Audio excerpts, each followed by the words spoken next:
Over the next few minutes, I'm going to be sharing strategies to help you become an academic powerhouse and make an epic comeback.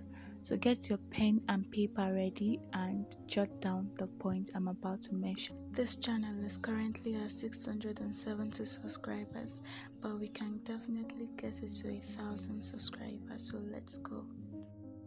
The first tip will be to start early. Don't try to fit all your semester work into 1 week. As tempting as it sounds, you're going to be overwhelmed and you'll crash.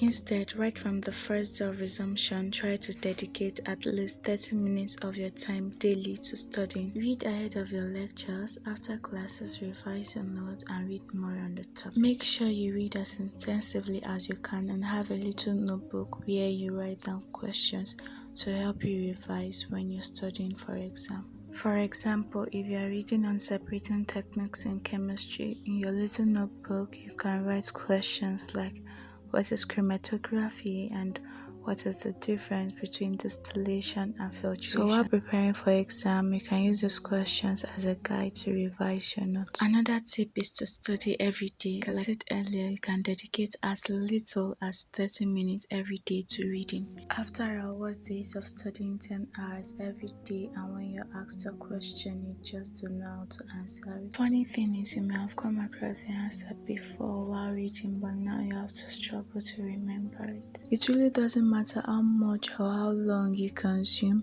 What matters the most is how much you can give back or pour out, and that will show when you ask the question and you can correctly answer it. So your goal as a student while studying is to be able to give back nearly as much as you consume. Another tip is to pay close attention to your teacher. During classes, your teacher is going to drop hints on what to expect in his or her tests and exams here and there. Make sure you jot down those points somewhere and use it when you're revising. Remember, it's about working smarter, not working harder. The fourth tip is to study past cues. For your exams and tests, ask your senior colleagues for their past questions and study them. Not because they may come up or those questions may be repeated, but so that you'll be able to practice and be sure you're prepared for the test or exam. And also to be able to identify your lecturer's patterns in asking questions. The last tip is to have a study space. It's better to have 30 minutes of intensive studying in a conducive environment and to have 6 hours of studying being distracted, being unfocused, and in a noisy environment. Remember, quality over quantity.